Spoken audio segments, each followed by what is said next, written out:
আজ ছিল এই মিষ্টি মেয়েটার বার্থডে, আর সেখানে গিয়েই ঝনকের গান শোনো একবার।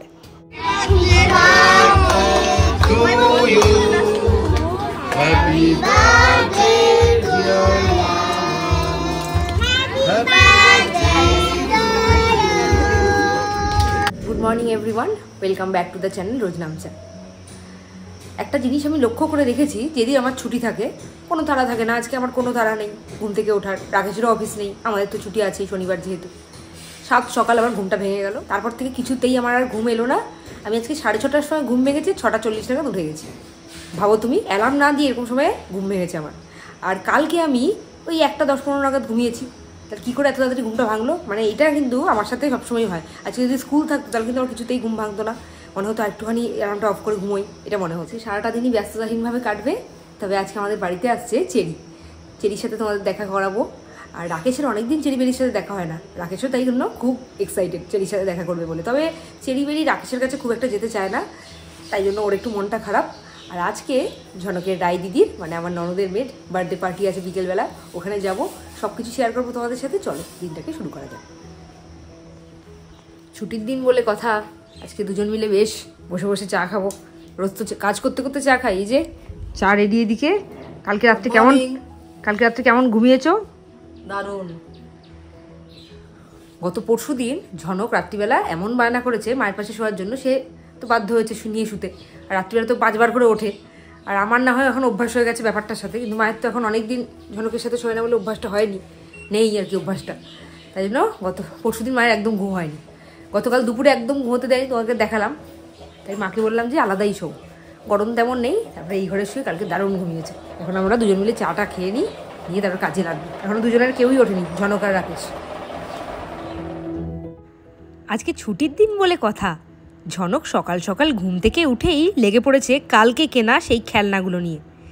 এইটা আমি কিনে দিয়েছিলাম ওকে খুব পছন্দ করে। এই খেলনাটার বিশেষত্ব কী বলো তো? ফ্রুটগুলো তো আছেই, ফ্রুটগুলো ছুরি দিয়ে দিয়ে কাটতে হয়। কি সুন্দর সিস্টেমটা। বসে বসে খেলছিল তো এক মনে, যেই দিয়া একবার ডেকেছে, দৌড় একেবারে দিয়ার দিকে। ব্যাস, আর তো মাত্র একটা দিন, পরশু দিন থেকে আবার সবার যে যার মতো স্কুল শুরু হয়ে যাবে। ঝনকের একটু বসে খেলারও সময় হবে না, আর আমাদেরও বসে বসে গল্প করার সময় হবে না, যে যার মতো ব্যস্ত হয়ে পড়বো। আজকেই একটু রিল্যাক্স করে নিই। সবাইকে খাওয়াতে বেশ ভালোবাসে। সকাল সকাল উঠে মাছ কিনেছে, ওই যে মাছ কিনে মাছ ধুয়েছে, মাছ ভেজেছে, এই যে ভেজে টেজে এখন হচ্ছে মাছের কালিয়া। মা সবসময় এতটাই ব্যস্ত থাকে যে সবাইকে নিমন্ত্রণ করে খাওয়ানোর হয়তো সুযোগ হয় না, কিন্তু মা যখনই আমাদের বাড়িতে আসে না, নিজে মাছ কিনবে, নিজেই রান্না করে সবাইকে খাওয়াবে। মা রান্না করে খাওয়াতে খুব ভালোবাসে। বলি ছুটির দিনে বাড়িতে বসে গল্প করব, কিন্তু ছুটির দিনেই ব্যস্ততা থাকে আরও তুঙ্গে। তার মধ্যে একটু পরেই চেরি শোনা আসবে, তাই জন্য ভাবছি ওরা আসার আগেই সমস্ত কাজগুলো সেরে ফেলি।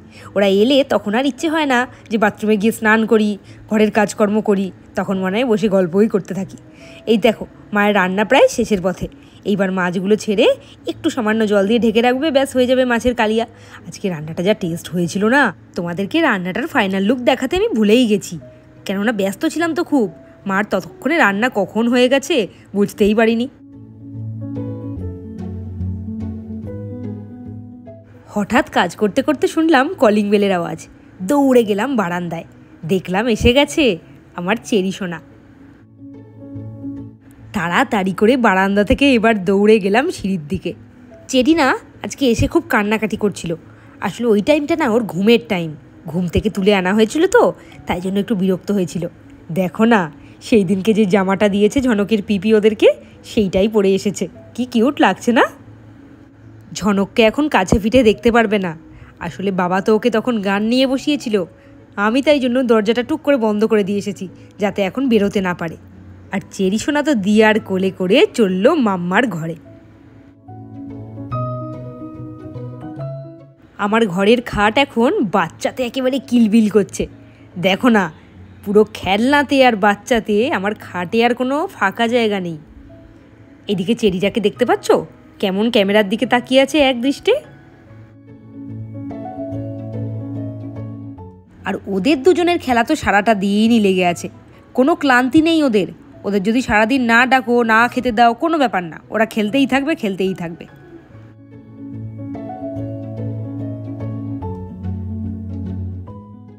আমরা যখন ছোট ছিলাম তখনও কিন্তু এই বোটগুলো পাওয়া যেত। গতকাল মেলা থেকে রাকেশ ঝনককে এই বোটটা কিনে দিয়েছে, আর এই বোটটা নিয়ে আমরা খুব এক্সাইটেড ছিলাম কাল থেকে। আজ সময় পেয়ে এটা চালানোর চেষ্টা করা হচ্ছে এখন। আসলে আমাদের জলের পাত্রটা হয়ে গেছে ছোট, এটা যদি অনেকটা বড় হতো না আরও মজাদার হতো ব্যাপারটা। জাহাজটা চলছে কি সুন্দর।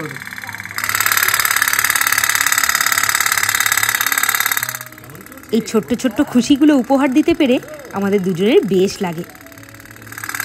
এখানে সব দর্শকরা বসেছে, আর এই যে মাতব্বর চালিয়েছে, নিজেকে একটা দাদা আমার কাছে দাঁড়িয়ে। কেমন লাগছে? ভালো। তোমার? ভালো। খুব ভালো না অল্প ভালো? ভালো। ঘরে গেছিলাম কাজ করতে, হঠাৎ ফিরে এসে দেখলাম ঝনকের দিদিভাইও ওর বোটটা নিয়ে এসেছে। এখন দুজন মিলে বোট নাকি এই জলের মধ্যে চালাবে। এমনিতেই এইটুকু একটা পাত্র, তার মধ্যে দুটো বোটকে ভাসিয়েছে। কি করছে এরা দেখো। ধাক্কা খেয়ে গেছে তোর বোটটা দিদিভাই বোটের সাথে। তুই দিদিভাই পেছনে পেছনে ঘুরছিস কেন? বাড়িতে যেমন ঘুরিস ওই অবস্থা হয়েছে।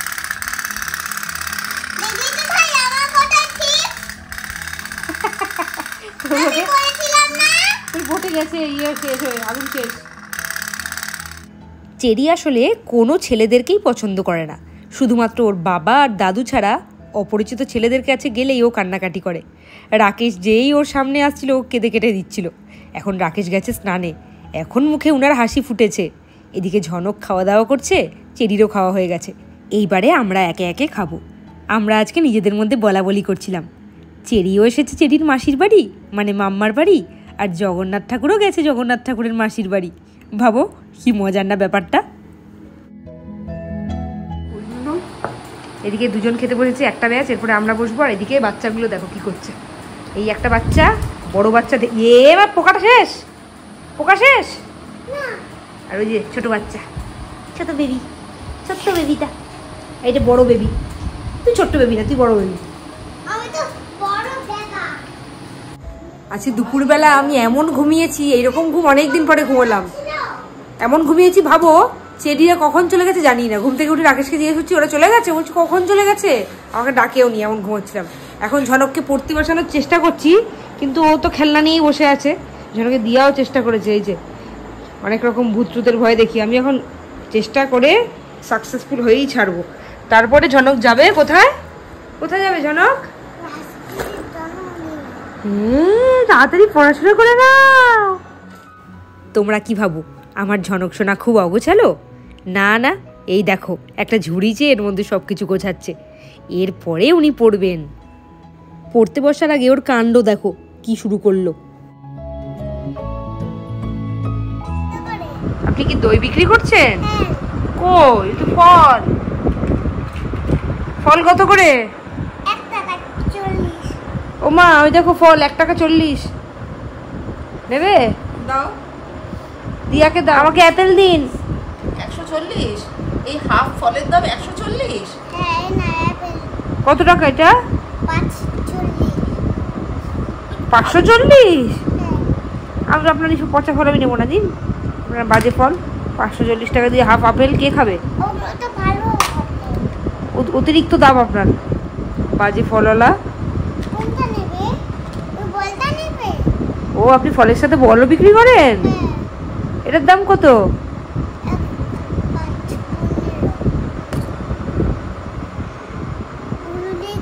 বলটার দামটা তো খুব কম, 15 টাকা। তাহলে দিন আমাকে, নিলাম এটা। হ্যাঁ আপনার টাকা দেবো না, টাকা নেই আমার কাছে, টাকা নেই।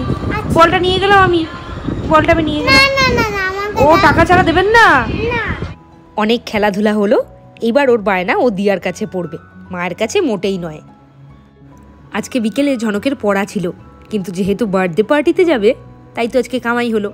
আগামীকাল রবিবার, তাও পড়তে যাবে, তাই ভাবলাম স্কুলের হোমওয়ার্কগুলো আজকেই করিয়ে নেওয়া যাক। আর তো টাইম পাবো না, পরশু দিন তো স্কুল খুলে যাচ্ছে। আর রবিবার দিন সকালবেলা ওর গান থাকে, কালকে সারাটা দিনই ব্যস্ত থাকবে। ওই জন্য এখন বসেছে পড়তে। জোরে জোরে বলো, who pulled her out, Tommy is out. এবার দাঁড়িয়ে দাঁড়িয়ে সুন্দর করে বলেই ছুটি। অ্যাট লাস্ট 8:30টার সময় আমরা রেডি হলাম। আসলে ঝনকের তো কোথাও গেলেই খাবার রেডি করে নিয়ে যেতে হয়, ওর খাবারটা রেডি করতে গিয়ে দেরি হলো, তারপর হোমওয়ার্ক করাতে হলো, সেই ঠেলে ঠেলে ঠেলে ঠেলে যদিও মা করিয়ে দিয়েছে। 8:30 রেডি হয়েছি, এবার ওখানে গিয়ে সব শেয়ার করছি তোমার সাথে। রাকেশ আর ঝনক তো নেমেই গেছে, আমি এবার যাই গিয়ে সব কিছু শেয়ার করবো। রাকেশের একটা রেকর্ডিং ছিল আর আমার ঝনকের খাবার রেডি করার ছিল আর ওকে হোমওয়ার্ক করানোর ছিল, ওই জন্য আমাদের একটু দেরি হয়ে গেছে। এসে দেখছি সবাই আমাদের জন্য ওয়েট করছে। এই হলো আজকে আমাদের বার্থডে গার্ল, আর ও তো ওর ভাইকে ছাড়া কোনোভাবেই কেক কাটবে না, ওই জন্য ভাইয়ের জন্য ওয়েট করছিল এতক্ষণ। এই হলো আমাদের আজকের বাচ্চা পার্টিরা।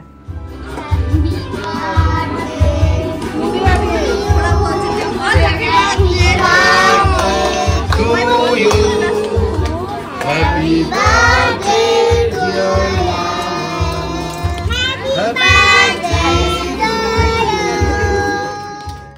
শুনলে ঝনক সোনার গান?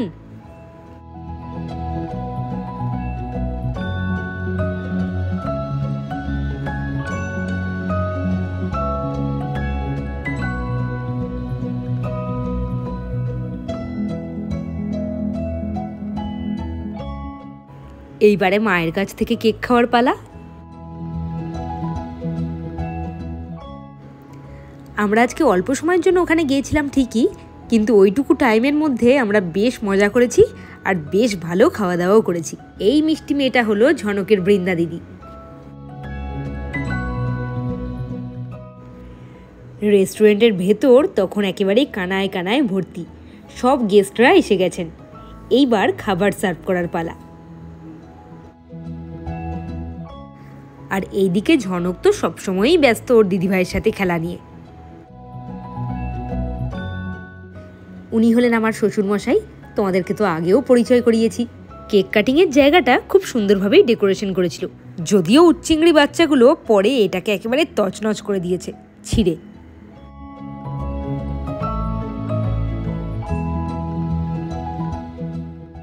আমরা যেমন ওইখানে আনন্দ করেছি, বাচ্চারাও তেমন খুব মজা করেছে।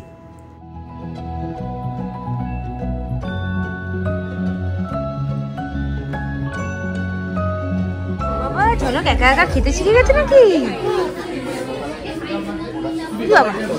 কে আজকের কেকটা বানিয়েছেন জানি না, তবে যে বানিয়েছেন অসাধারণ বানিয়েছিল। কি সুন্দর খেতে ছিল না, ছিল ম্যাঙ্গো ফ্লেভার, দারুণ খেলাম কেকটা। এরপরেই প্লেটে পড়ে গেল ফিশ ফ্রাই, এইটাও বেশ ভাল লাগলো। আর এই যে স্যার সবে এসে বসছেন পেট পুজো করবেন বলে।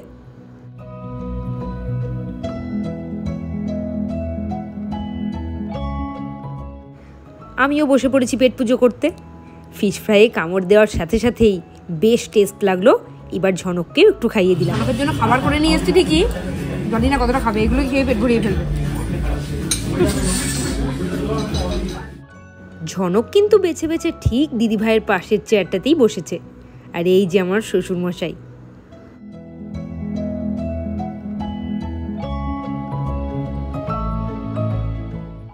তারপরেই এসে গেল হিউজ পরিমাণ চিকেন বিরিয়ানি। বিরিয়ানির পরিমাণটা দেখে আমরা বুঝতেই পেরেছিলাম পুরোটা শেষ করতে পারবো না। তার সাথে বিরাট বড় বড় সাইজের চিকেন লেগ পিস, চিকেন চাপ। তুমি নাকি ওয়েট কমাবে শুনেছিলাম একদিন, কোনো একদিন, ওয়ান্স আপন এ টাইম। হ্যাঁ, in London, not in India. এক প্লেট বিরিয়ানি নিয়ে বসেছে, কতটা খেতে পারবে কে জানে, পুরোটাই খেয়ে নেবে মনে হয়। হ্যাঁ, আর তার সাথে চিকেন চাপ। এইটা অবশ্য আমার বিরিয়ানি এখন এসে পৌঁছয়নি। পিসটা দেখো,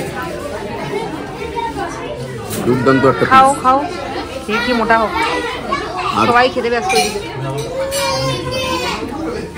শুধু ঝনক এখনো ফিশ ফ্রাইতেই পড়ে আছে। একটা রিভিউ দিয়ে দিই, দুধ জোড়ালের বিরিয়ানি রিয়েলি দারুণ। হ্যাঁ দারুণ তো, আমি তো আগেও খেয়েছি, আগে মাটন বিরিয়ানি খেয়েছিলাম। পরিমাণটা যে হারে দিয়েছে শেষ করতে পারবো না মনে হচ্ছে। তোমাকে মানে একটু নিতে হবে কিছুটা, বুঝেছো, সেই বুঝে খাও। সব শেষে ছিল কোল্ড ড্রিঙ্কস আর মিষ্টি, যেটার ভিডিও করতে আমি একদম ভুলে গেছি। ওদের খেলা তখনও শেষ হয়নি, আমাদের খাওয়া দাওয়া হয়ে গেছে, কিন্তু ওরা এখন বাড়ি যাবে না মোটে, ওদের খেলাটা আগে শেষ হোক। মানে জায়গাটা ফাঁকা হয়ে গেছে, আমরা কিন্তু এখনো যাইনি। ঝনকের কানটা দেখো অবস্থাটা, এই দেখো করছে দেখো। তিনজনে ঢুকেছে নাকি? আরেকটাকে তো আমি দেখতেই পাচ্ছি না। এই আরেকজন কোথায় রে? একদম তলায়। এই তো, হ্যাঁ তিনটেই আছে। এই তিনটে পোকার ভিতরে এই বাবা, এই পোকাটাকে দেখো। এই বেরো, এই পোকাগুলো বেরো, মাথায় লাগবে, বেরো বেরো বেরো বেরো, বেরিয়ে যাও। খাওয়া দাওয়া খেলাধুলা সব হয়ে গেছে, এইবার আমাদের বাড়ি ফেরার পালা। তার আগে চলছে এদের আদরের পর্ব।